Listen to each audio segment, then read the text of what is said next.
Bizga endi qonaqqa bizni ziyorat qilgan endi Şeyh Abdurrazzaq As-Sa'di keldi.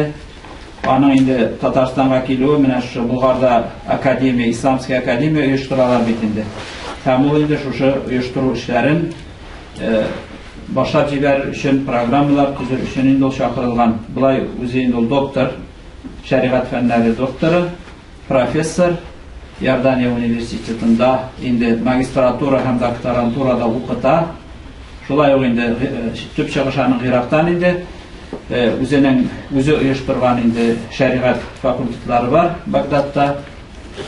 Şulay 9 yıl endi Malayziyada Международный İslamskiy universitet var. Şunda 9 yıl o'qitgan.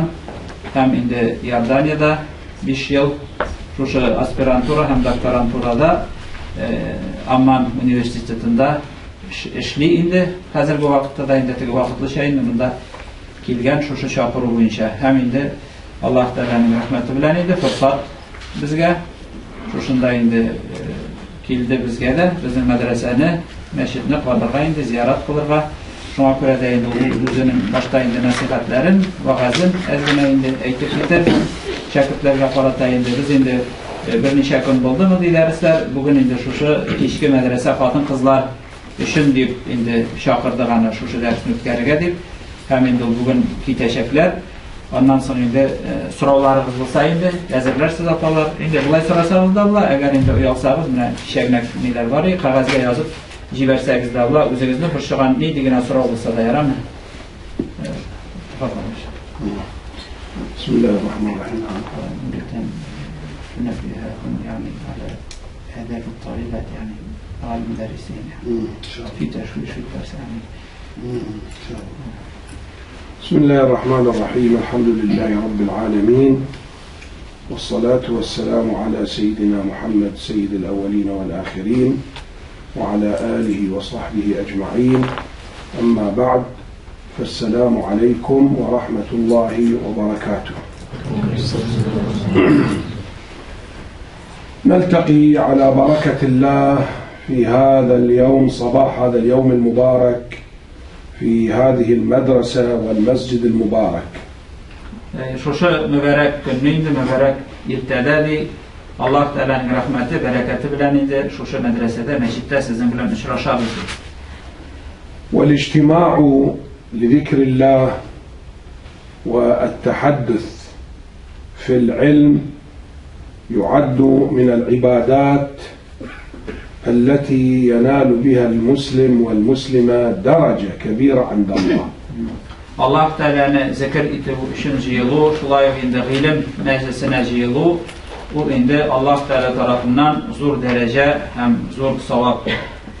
لذلك هذا مجلسنا إن شاء الله مجلس عبادة تحفه الملائكة وتنزل عليه رحمة الله.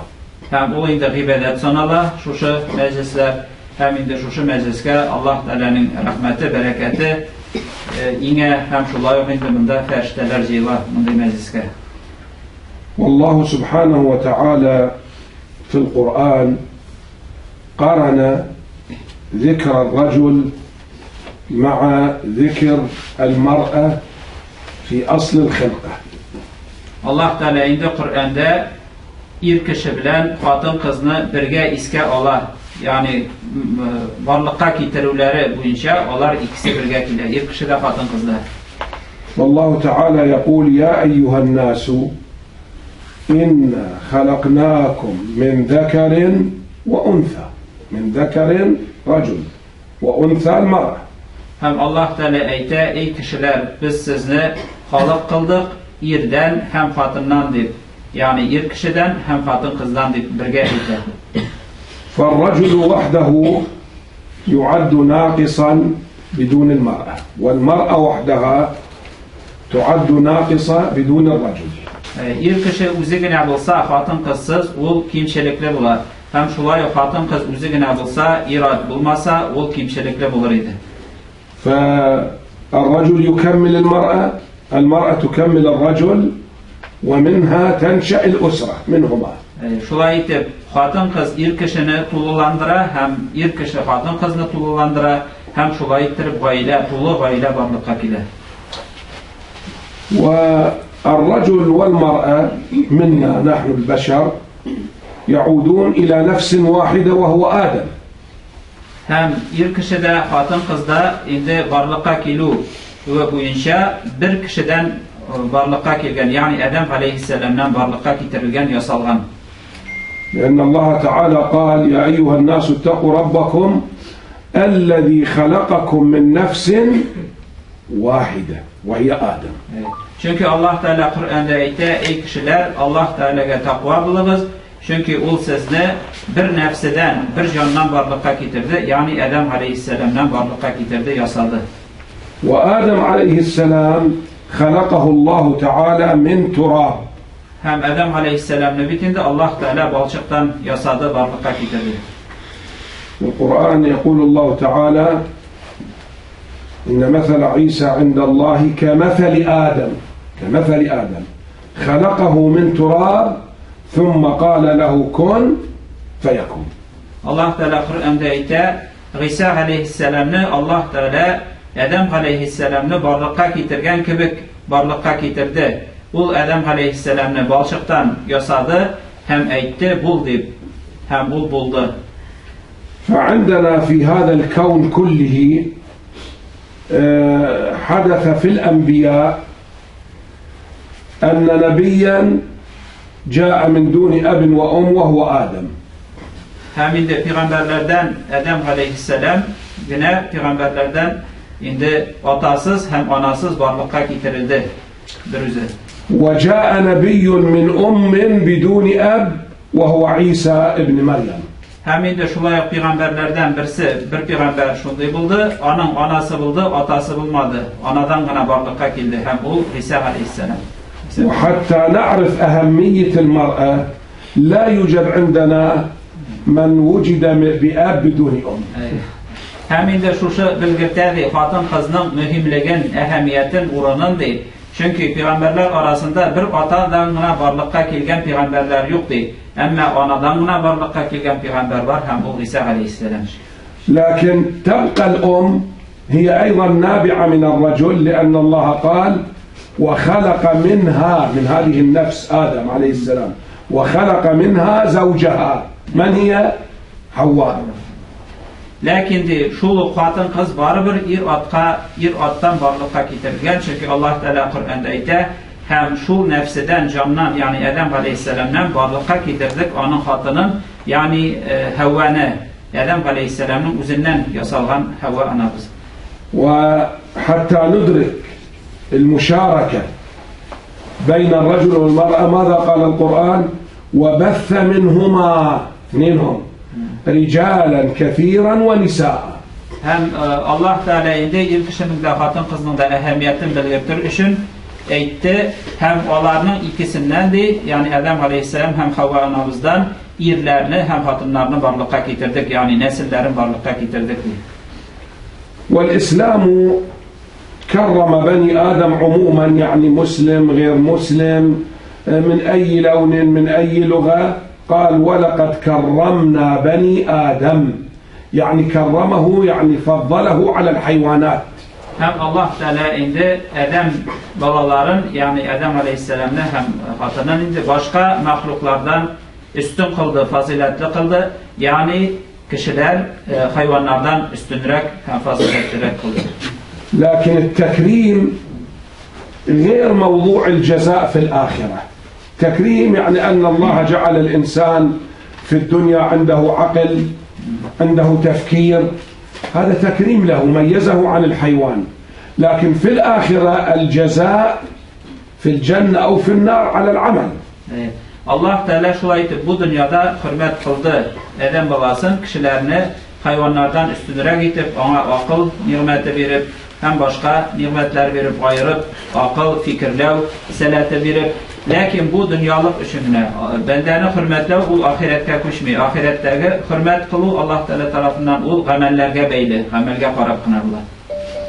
Wallahu tebareke ve teala جعل الأحياء التي فيها روح جعلها ثلاثة أقسام التي فيها روح. Canı bulgan indi mahluklarını Allah Teala üç türlü kıldı. أربعة. Dört türlü mahluka Allah Teala can verdi, tiriklik verdi. Dört türlü mahluk. المخلوق الأول الحيوان. Birincisi mesela hayvanlar.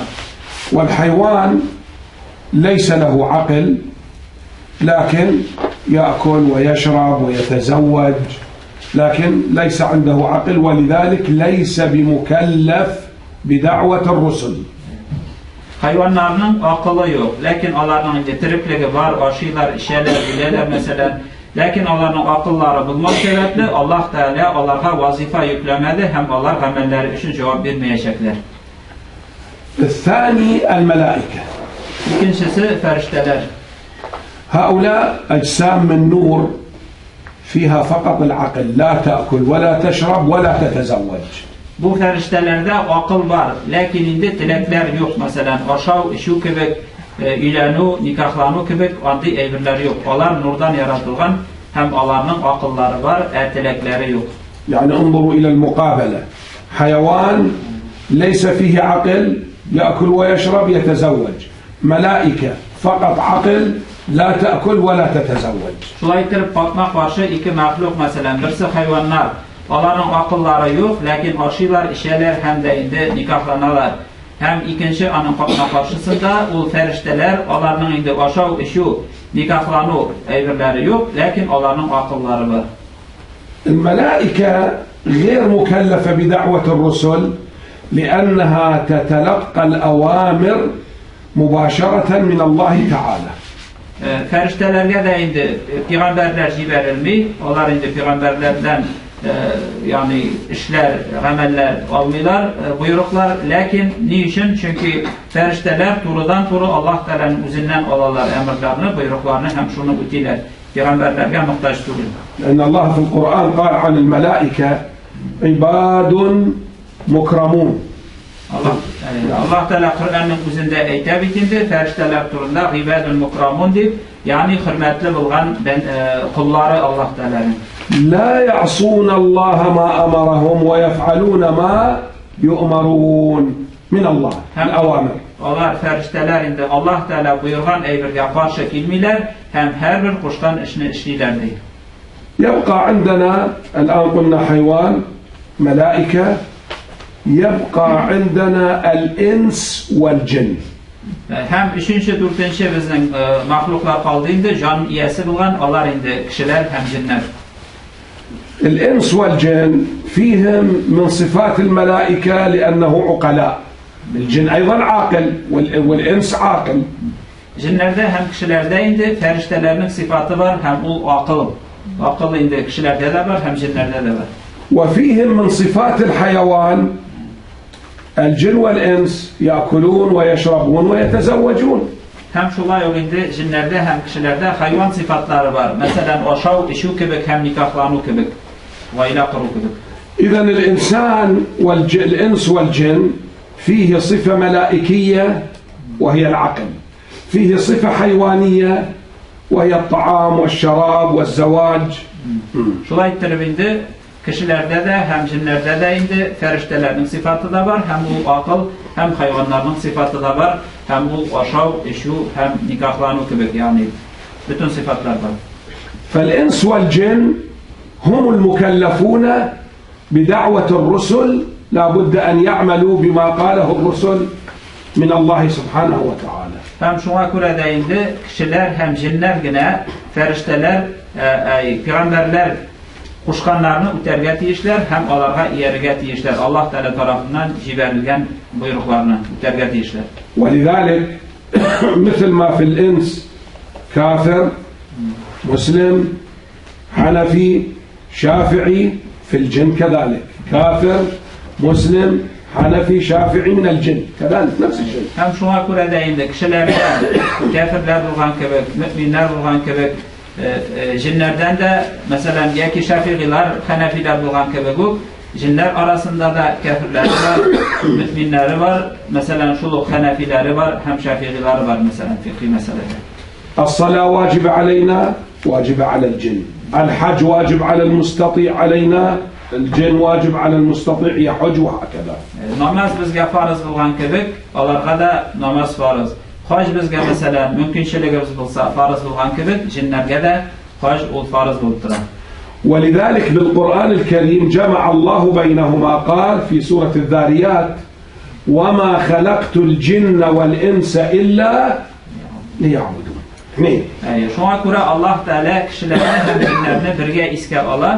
Hem aytayın da Zariyat suresinde وَمَا خَلَقْتُ الْجِنَّ وَالْاِنْسَ إِلَّا لِيَعْبُدُونَ Xalıq qılmadım cinlərini hem kişilərini məgər üzümə ibadet qılır üçün xalıq qıldım deyən birgə getirir.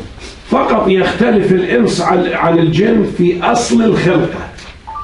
Tüp ayırma indi kişi bilen cin arasında nişik varlığa getirildiğinde aslında. قلنا الإنس أصله من تراب لأن آدم من تراب. Kişilerin asıllı bitinde balçık. Çünkü Adem Aleyhisselam balçıktan yasaldan varlığa getirildi. والجن خلق من نار. Cinler bitinde ayırmalı olarak onlar ottan varlığa getirildi. لذلك لما سأله الله لإبليس لماذا لا تسجد أنا أمرتك تسجد قال لماذا أسجد خلقته من طين وخلقتني من نار أنا أفضل هكذا. Allah Teala bitinde secde kılırga buyurgaç Adem Aleyhisselam'a İblis bitinde baş tartkaç Allah Teala soradı niçin secde kılmıyorsun deyip buyurgan noktamışsın. Hem bu ayette min ondan yaxşırak, üstünrek, sin onu balçıktan varlığa getirdin, emini uttan varlığa getirdin dedi. إذا نعود ونقول إذا الإنس أو الجن غلبت فيه صفة الملائكية يعني العقل هو سيطر على الطعام والشراب والزواج والتصرف أصبح الإنسان والجن مثل الملائكة. Şulaytır indi eğer kişiler, yeki jinler, onlarda indi akıl üstünlük etse, ferişte sıfatı onlarda kübrek bular, hem şu sebeple onlar huca bulalar, aşağı işüge indi üzerinin şehvetlerine huca bulalar, hem ferişte sıfatları bular onlarda. Çünkü akılları üstünlük bular. لكن إذا الأكل والشرب والشهوة والزواج سيطر على العقل يعني العقل لا قيمة له أصبح الإنس والجن مثل الحيوان.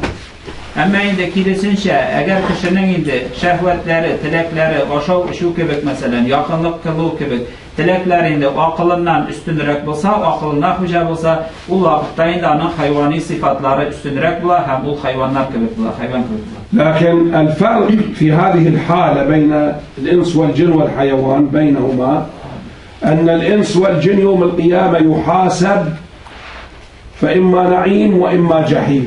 الحيوان يكون تراب فقط. Lakin indi ayırma hayvanlar, kişiler hem cinler arasında.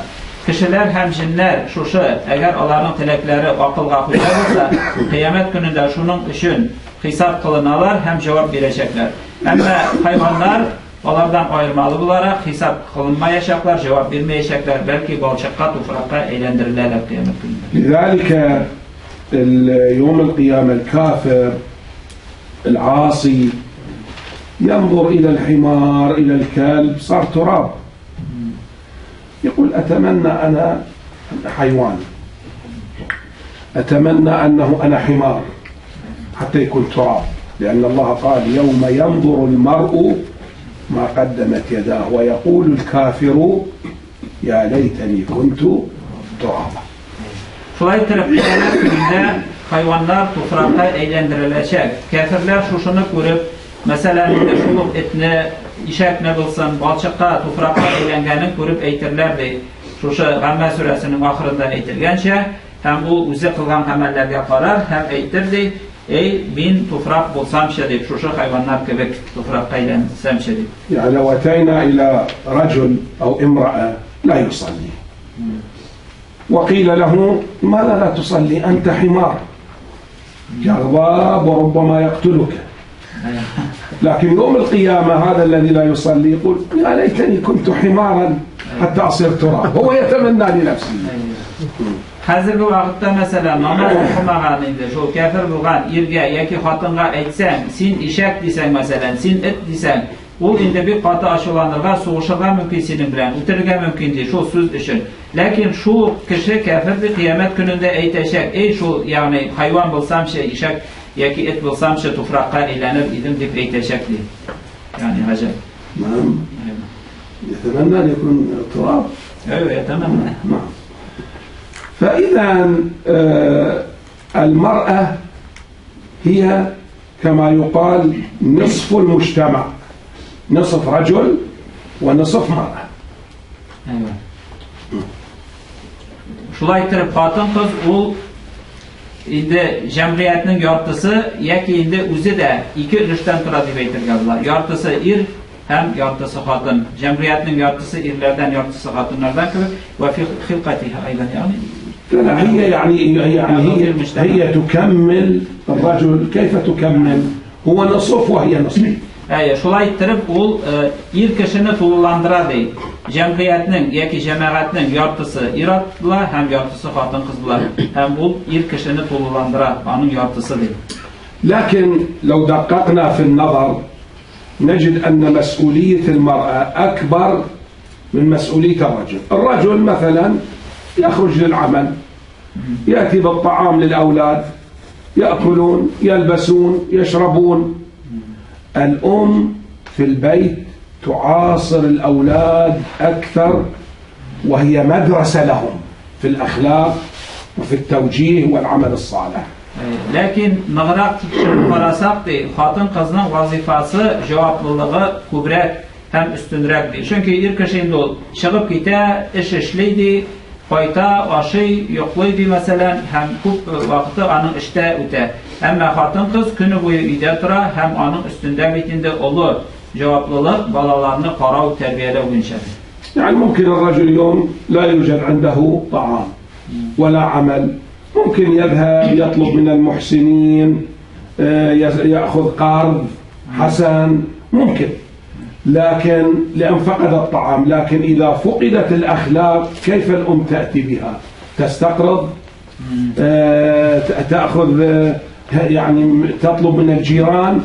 إذن الأم مسؤوليتها أهم من الرجل. İlk şimdi mesela başatı, şeftu kindiru. Eğer mesela anam indi işi bulmasa, akşası bulmasa, ol indi başka kişiye varıp buruşka da alırga mümkün. Hem indi şunun bilen üzerinin vazifasını üti. Ama ana kişi de iyinde eğer mesela balalar terbiyesiz olsa, edepsiz olsa, anı üti olmasa, anı bildiği kişiden alıp biri bulmaydı andı eybirine. Şuna göre de xатын kızının cevaplılığı hem ehemmiyeti olarak. لذلك الآن فيكم من هي معلمة تدرس وتعلم، ومن هي طالبة تستقبل العلم. يعني نوعين أنتم الآن، في معلمة وفي طالبة تستقبل العلم. Hem bitinde sizin arada var idi muallimeler mesela okutuşular ilim birerler şakirtlerge. Hem ikinci yaktan indi şakirtler var, talibeler indi şu ilim alışılar. كل واحدة عليها مسؤولية وتتحلى بأدب طلب العلم. Her birisinin şu okutuşunun da indi cevaplılığı var. Hem indi şakirtinin edebin üterget işler yani edep ahlak yağın karargat işler. Ve nahnu ندرسهم أيضا. نعم. أما المعلمة فينبغي أولا أن تكون مخلصة في تعليمها، يعني لا تعمل هكذا بدون إخلاص وبسرعة فقط حتى تأخذ الفائدة الراتب، لا يجوز. لابد أن تخلص وتفهم الحاضرين والحاضرات تفهيم دقيق. Muallimeler de okutuşular bu işte ihlas bulurga tiyişler. Nindiler aşıgıp yaki başka maksat bilen okuturga tiyiş tügüller. Belki Allah Teala rizalığı üçün deyip jirine jitkirip okuturga tiyişler. وأيضا من آداب المعلمة أن تكون مؤدبة متواضعة، لا تتكبر وتقول أنا معلمة، طالبات تتكبر عليهم تغلظ عليهم، لا، هذا ليس من أدب التعليم. Şakirtinin edebi bulgan kebek, okutuşunun da edebi bulurga tiyişli. Tekebirlenirge, erilenirge tiyiş tügül. Belki indi edeb, ahlak bilen okuturga tiyiş okuşularını. وفي الدرس تراعي كل المستويات. ممكن طالبة ضعيفة، طالبة قوية، لا تترك الضعيفة وتنشغل فقط في القوية. تراعي الجميع، تفهم الجميع، تعتني بالجميع. Muallime kişiydi, üzerinin okuşularına Barısına da bir tegiz qararga tiyiş. Mesela yaxşırak okuyan kişilerden gene okuturga tugul, yaxşı okuganından da surarga mesela, naşar okugany bilen de şugullanırga, yani barısına da bir tegiz itip qararga tiyiş, hem bütünüsü bilen de şugullanırga tiyiş. Yaxşı okuganlar bilen de hem indi ekrin okuganlar bilen de. ومن آداب المعلمة أن تأتي متهيئة لإلقاء الدرس ليس هكذا هي ناسية الدرس أو لا تفهمه وتدخل إلى الطالبات لا تعطيهم معلومات صحيحة، لا، تحضر في البيت، وإذا في شيء لا تعرف تسأل وتأتي متهيئة متحضرة، يعني كل تحضير وتهيؤ وتعطي الدرس بصورة صحيحة. Muallim hem muallime kişi, okutuşu kişi derske hazır bulup kirge tiyiş. Mesela dersini aldan qabatlar, hazırlar, indi hazır bulup, yani unutup, yaki songa kalıp, yaki ders kaldırıp kirge tiyiş tugul, indi hazır bulup derske kirge tiyiş. طبعا هذا ما نقوله أيضا ينطبق على الرجال. Ayva. Hatın kız muallimelerge etken kebek indi irat muallimlerge de bu qağlar. أما الطالبة أو الطالبة يعني الآن الأكثر نساء، أما الطالبة التي تتلقى العلم أولا أن تكون مخلصة لوجه الله في طلب العلم حتى تنال الثواب. İn birinci, ama indi okuşularga kilgende, şakirtlerge kilgende, in tüp alarga kirekli eybir indi, şuşu ilim alganda ihlas bulurga tiyiş. Allah Teala rizalığı üçün düpküne okurga tiyiş, şu vakitta gına ama savab bular. يعني ممكن بعدين تأتي الوظيفة تدرس بأجرة بعدين، لكن مبدئيا يكون نيتها لطلب العلم ليس الدنيا وإنما ابتغاء الثواب من الله. Sonundan indi belki okutuşu da bulup getirgen mümkün, okutkan için indi mesela, iş hakkı da alırga mümkün. Lakin tüp anın okuy başlaganda tüp niyeti, indi anın şuşu maksadı Allah Teala rizalığı düşündük bulurga deyir.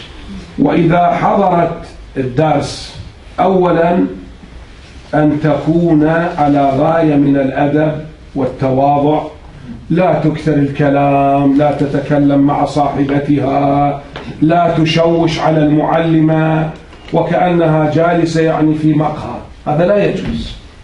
İn birinçinde derske kilu bilen ul edepli bulurga deyir. Yani silaşıp oturga deyir.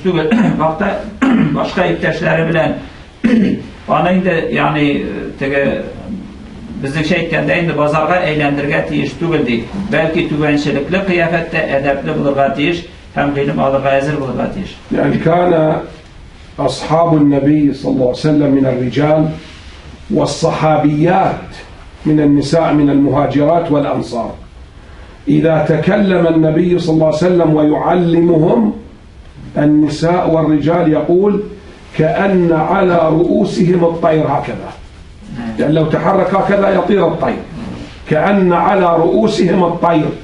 هذا هو أدب طلب العلم الذي أراده الله. Peygamber sallallahu aleyhi ve sellem vaktinde sahabeler, ilimler olsun, hatun kızlar olsun, ansarlar yaki mühacir hatunları Peygamber sallallahu aleyhi ve sellem onlarga bir eybir söylegende, ilim bergende, onlar başına kuş kongan kebek, yani oturganlar, silkinmişi. Mesela neşeginde kuş ezrek silkinsen şu kite, baş tübenge kuş oturgan kebek diye. Şuşu revişte oturganlar Peygamber sallallahu aleyhi ve sellem'in tınlarında. لو أحد الشباب يأتيك بالنار صوتك لا ما في مشكلة. مشكلة. فإذا الطالبة مهما كان عمرها صغيرة كبيرة لما تجلس هي طالبة وتتحلى بأدب طلب العلم من حيث الهدوء وعدم الكلام واحترام المعلمة وعدم التطاول وإيذاء المعلمة. Şulay ettirip okuşu derske kilgeç, anın yaşına qaramaydı. Belki yaş kişi ol yaki olu kişi mi, ol indi şakir edebin üterge tiyir. Muallimelerini, ustazlarını hürmet etirge tiyir. Hem indi şuşu revişte yani hem kup silerge tiyir tügüldü. يعني حتى إذا كان بينها وبين زميلتها كلام عن البيت عن الطبخ عن الكذا لما تدخل لأن الله تعالى كما قلنا كرم الرجل كرم المرأة، بل إنما كرم المرأة أحيانا أكثر من الرجل في بعض الأمور. Allah Teala aytgan şeyinde ko'p vaqt ul endi ayta iratqa qarata endi Allah Teala hurmat qildi deb shulay endi xotin qizlarga qarata aytadi, lekin ko'pchilik vaqtda ko'brakki xotin qiz hurmat qilinуы турында aytiladi. يعني نبدأ من القرآن. القرآن ب 114 سورة. هل رأيتم سورة تسمى سورة الرجال؟ مثلا سورة النساء، هذا تكريم للمرأة. Qur'onda masalan 114 sura bor deydi. Siz anda ko'rdingizmi biror suraning ismin erlar degan surani? Yo'q deydi.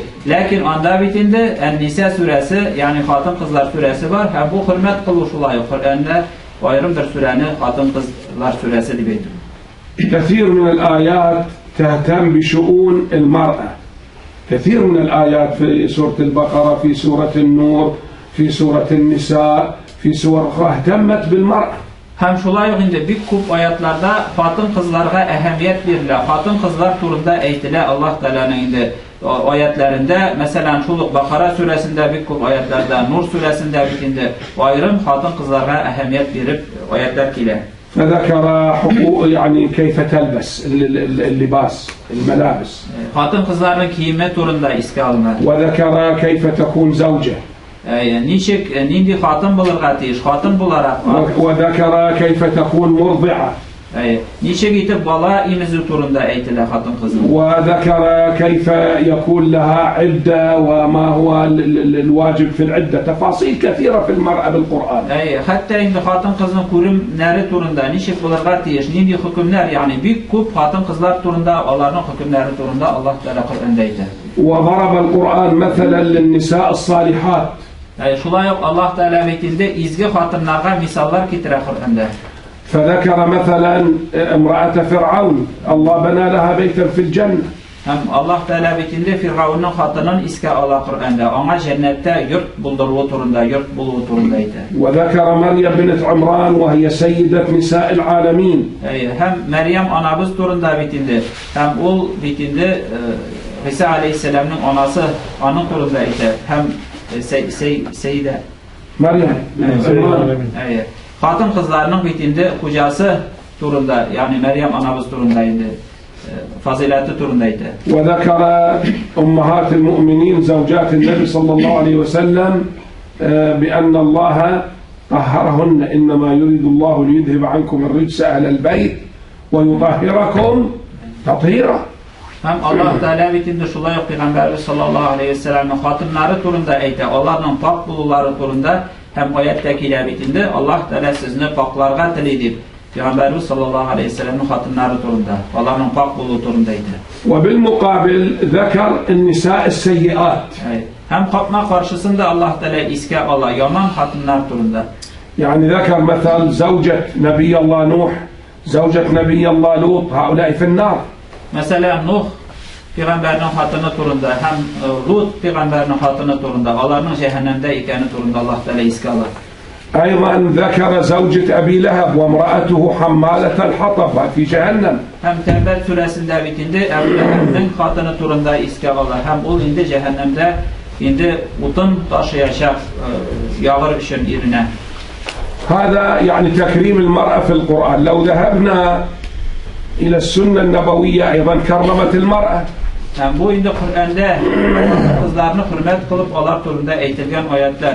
Shulay Peygamberimiz sallallohu alayhi ve sellem bitindi xotin qizlarning hurmati, fazilati turida hadislarda aytadi. فالنبي صلى الله عليه وسلم بايع النساء على الإيمان وعلى التقوى وعلى يعني حفظ البيوت وحفظ الأزواج وهكذا. Hem Peygamber sallallahu aleyhi ve sellem bitindi xotin qizlardan da bayat olgan, ularning indi to'g'ri bo'lularini yurtlarida xo'ja ham indi to'g'ri bo'lularini, ishonchli bo'lularini, saqlovlarini, yurtlarin ham bolalarin yani bayat olgan xotin qizlardan.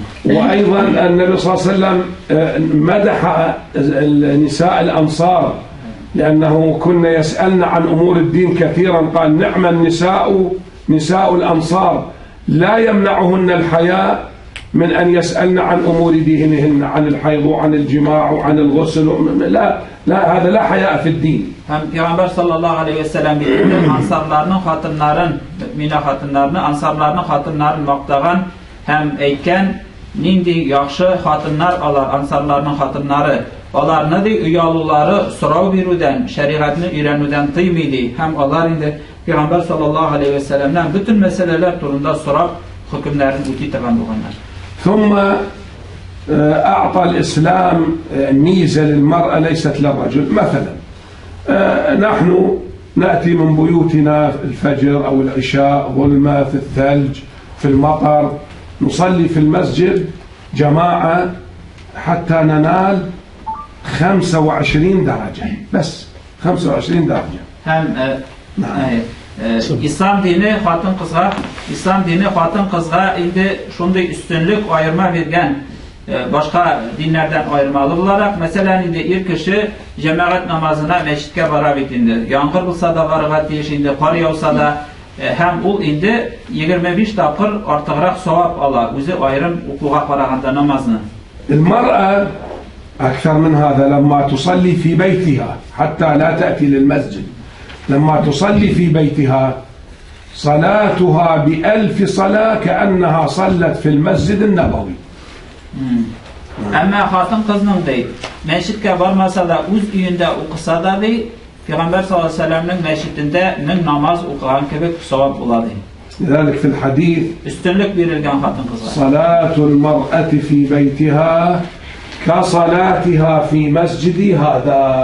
الحديث يعني ب1000. Eyvallah.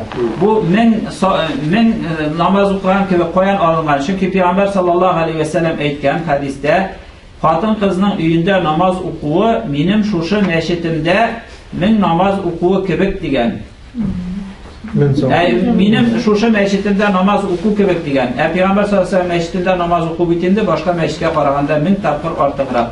Şulay ettirip, yani yeni meşitimde okuğan kibik degeç, yani Peygamber meşitinde okuğan kibik bula, hem min savab bula yani. يعني الصلاة في المسجد الحرام بمكة ب100,000، بالمدينة ب1000، بالمسجد القدس ب500.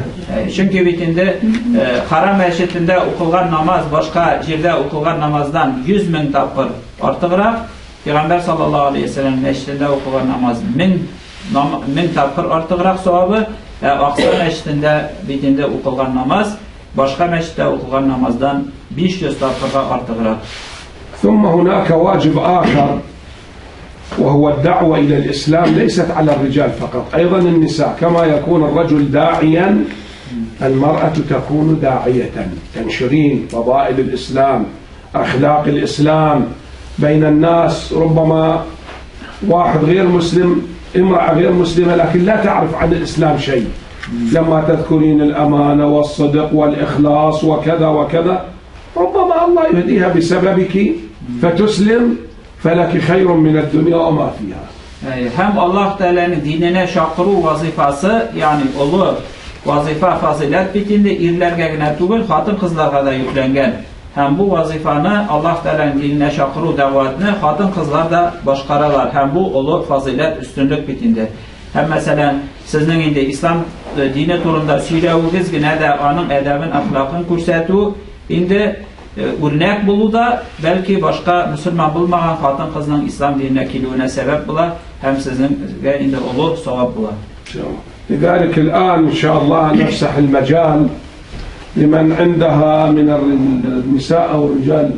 لو سمحتم عن آدابهن مع أزواجهن يعني بعض الكلمات لا بأس. أحيانا عندهن مسائل يعني الزوج ينهى عن التدريس وكذا. يعني إذا هناك أيضا حقوق وواجبات بين الزوج والزوجة. يعني الزوجة لها حقوق لكن عليها واجبات، الزوج له حقوق لكن عليه واجبات. Yerlerinin de hatınlarının da üstlerinde olan vazifaları hem hukukları var. Nişek bir kişinin vazifaları var hem anın hakları var. Şulay yok sizin de vazifalarınız var hem haklarınız var. يعني واجب للرجل أن يحترم المرأة، أن ينفق عليها، أن يحافظ عليها من أي شر. هذا واجب على الرجل على الزوج أن يقوم به تجاه المرأة. Bir kişi üstündeki vazife sizge qaratadı. O ilk birinci xatın qızını hürmet etudi, onu təmin etu, hem onu saklav hem yaklavdı. Xatın qızını.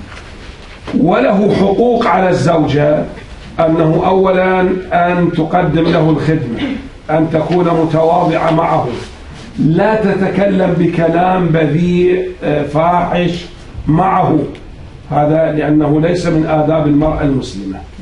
Hem indi onun hakları var sizin üstədir. Onun hakkı ilk birinciyinde ona qarata edepli bulup, ona hizmet etu, hem ona tilini kütermevdi. Yaman, naşar sözler irine etmevdi. يعني لو غضب عليها تلك الليلة ونام غاضبا عليها كما ورد في الحديث طيلة الليل تلعنها الملائكة.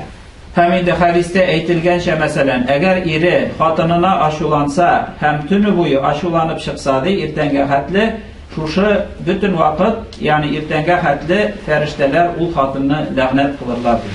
والنبي صلى الله عليه وسلم يعلمنا يقول لو أنا أريد أن أأمر بشر أن يسجد لبشر لأمرت الزوجة أن تسجد لزوجها لكن السجود فقط لله.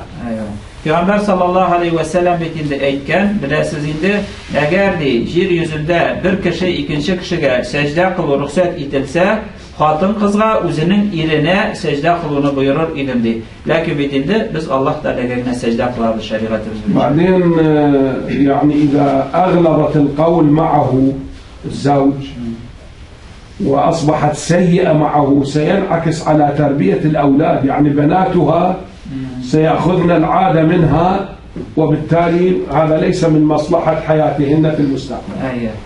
Şundan indi ikinci yaktandı. Eğer hatın kız irine qarata yaman bulsa, naşar sözler eytsedi, onun özünün kızları şunu görüp terbiyelenecekti. Hem sonundan şuşu hatın kızga özüne kiri koytacak, şuşu balalarına yaman örnek gösteriyordu. يعني حتى لو كان الزوج يعني مخطئ خطأ بسيطا عليها أن تتحمل وتصبر لأنها ترتفع درجات عند الله تعالى. Eğer indi iri onun yaman bulsa da indidir indi naşarlıklar işlese de ona hatın kızga yaxşıraktı. Küterüğü mana hem sabır etüğü çünkü şu sebeple Allah Teala karşında onun dereceleri sevapları artadı. يعني إلا إذا خطأ شرعي تنكر عليه لا يصلي يشرب الخمر يعاشر النساء بالحرام هذا ممكن تنكر عليه. Lakin indi ir kişi indi aşıktan aşık şeriatka karşı işler işlese, mesela namaz okumağı gibi, şit hatın kızlar bilen yürü gibi, bu işrakta indi elbette hatın kız ona bu işlerini indi yaman ikenin kursetirge hem ona eytirge tiyişti. أما خطأ بسيط لم يأتي بالثوب لم يأتي بالطعام تأخر كذا هذا المفروض هي تكون متساهلة معه. Lakin indi vak hatalarda da yani zor günah bulmayan işlerde mesela indi songa koyduğu yaki indi kub akşa ap kaytmağı di akşası ez buluğu mesela rizq indi turmuşunun tar buluğu di bu evirlerde indi hatın kız di indi jingillik bilen yumşaklık bilen faragat iş bu işlerge hem sabır iteget iş. أنا قالوا لي علماؤكم المرأة التترية مضبوطة وصاحبة بيت وصاحبة قرار وقوية ولذلك من يتزوج التترية يدخل الجنة. Manda indi bir sizin hazretler bizge eyttilerdi. Hatın kızlar indi Tatar hatınlardı. Onlar yurtta nıklıdı, turmuş kütelerdi. Nık eybet qarıylardı. Hem indi qatılardı, nıklılardı. Şuna göre de indi eytelerdi. Şoyarım indi elbette kim Tatar hatını alsa o cennetke kirir diye eytelerdi. Tatar hatını bilen yaşasa. Hazır indi sorularınız bulsa indi şakirtler sizge de indi ruhsat etile sorularınız bulsa indi sorağız. Yeki yazıp şeyleriniz indi yolsanız. Ama Hazret aytdı bitindi ansarlarının hatınları da en yaxşı hatınlar deb ne için aytgan? Çünkü uyallıları olarını bilimden tıymaydigan, yani bilmegen eğirlerin sorağa uyalmıyorlar degan. Namazda أحد الشباب يقوم يقف والعنده ورقة هو يجيبها. Ay, şakirtler bana soru jiberilse o'zingiz netersiz, o'qirsiz deyiladi. Yaramı? Benim tege tamamı yete başlagan, şuna göre bireriz namazda sataşıp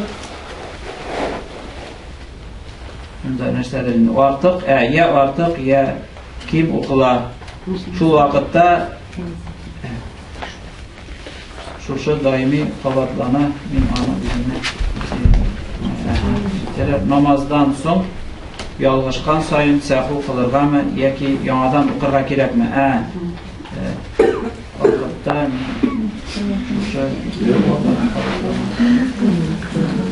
ya artık okula ya rekaat turunda indi vaymi? Yani تخطي دائما يعني في كل صلاة مثلا تنسى ثلاثة يعني صلت أم 4 2 أو 3 وهذا يتكرر دائما هل لها سجدة سهو أم نعم هي إذا شكت تجديد الصلاة لا تجدد مثلا قالت أنا لا أدري صليت 2 أو 3 الاثنين مؤكد فإذا تعتبر نفسها مصلية 2 وتأتي بالثالثة والرابعة قالت لا أدري هذا الرابعة أو الثالثة أكيد فتأتي بالرابعة وفي آخر الصلاة تسجد للسهو namazını kiri oqırğa kerakmidi. Əgər gil bulsa da şulay, indi 2-ni mi 3-ni mi oqıdan desən, indi əzin alasan, 2-ni oqıgan sonra ala indi. Təbii al-aqal. İn əzinə nigizlənib indi, daha üstə oxuysun da, səcdə səb oxulasın, namazını kiri oqu kerakmidi. إذا في سؤال مباشر لا بأس. Turdan turu sıra bilsəniz də bunlar. Gaylə məsələləri soruysuz bitsiniz bu anda. Yerim jibermi, yaki anda gaylə məsələlər, kızlarımız, niləriniz, dalaq məsələləri yok mu? Mine aytdınız әле, mine ipteşin, eğer de imanda bulmazsa, o namazda okumayı Allah Teala'nın inkar etmiyor. Ona kadar itaat iterken mine şolay okukardı şey. O ikinci naşar nefsesinde может быть употреблять. Bunun için. الزوج يعني لا ينكر الإيمان يعني هو مسلم لكن لا يصلي ممكن يشرب الخمر حتى لو كان هذا يعني يجب عليه أن تطيعه فيما يرضي الله وتنكر عليه العصيان بس بأدب ليس بغضب وشدة. Günah kılmayan işlerde bu sınırga tiyiş barıbır bu sınırga tiyiş. Ama indi haram bulgan işlerine buyursadı, kuşsadı, onda da inkar etirge kirek, lakin edep bilen değil. ولو قال لها أيضا أنت لا تصلين تعي اشربي مع الخمر تقول له لا تطيعه. Elbette namaz okuma lise sen bu sınırga tiyiş değil. Ya ki hamur iş lise sen ama bu sınırga tiyiş değil.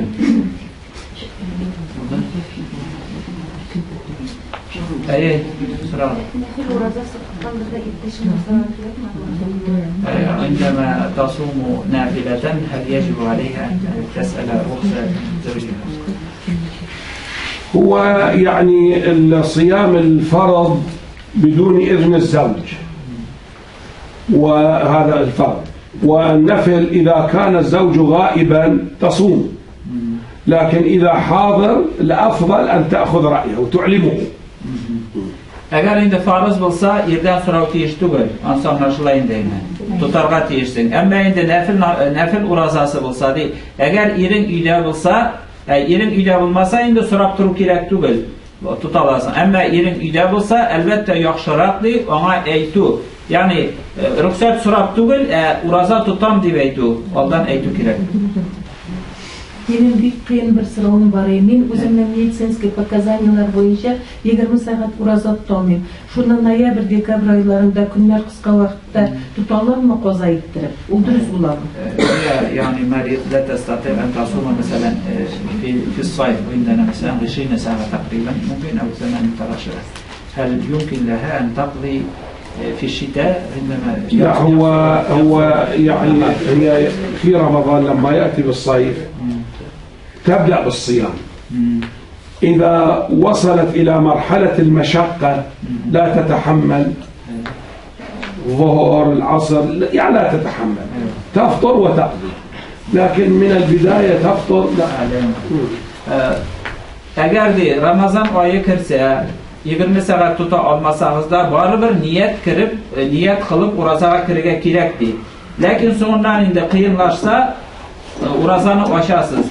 Shundan so'ng endi qazo qilasiz. Lakin boshdan o'g'ingda men tuta olmayman debdi, o'sha ruxsat etilmaydi. Bir saat ishlarga qatnab tutdim, ana halim nasharlanib chiqdim. Hozir shuni qazo qilasim kelgan noyabr dekabr.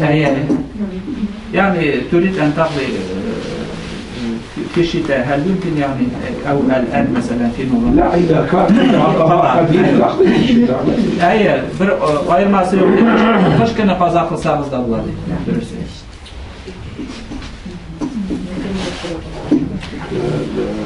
نسافر إن شاء الله. Buldu. كان ما في شيء. Yara Allah Teala razı olsun. Şimdi Hazretlerden o indi sefer kılayım diyor. Onun için de dua kıl ve ted'u lana. Bismillahirrahmanirrahim. Elhamdülillahi Rabbil alemin. والصلاة والسلام على سيد المرسلين وعلى آله وصحبه أجمعين. اللهم اغفر للمؤمنين والمؤمنات والمسلمين والمسلمات الأحياء منهم والأموات. اللهم إنا نسألك إيمانا دائما ونسألك قلبا خاشعا ونسألك علما نافعا ونسألك يقينا صادقا ونسألك دينا قيما ونسألك العافية من كل بلية ونسألك تمام العافية ونسألك دوام العافية ونسألك الشكر على العافية ونسألك الغنى عن الناس. اللهم يا غني يا حميد يا مبدع يا معيد يا رحيم ودود أغننا بحلالك عن حرامك وبطاعتك عن معصيتك وبفضلك عمن سواك. اللهم أكرمنا بالتقوى وجملنا بالعافية وزدنا علما برحمتك يا أرحم الراحمين.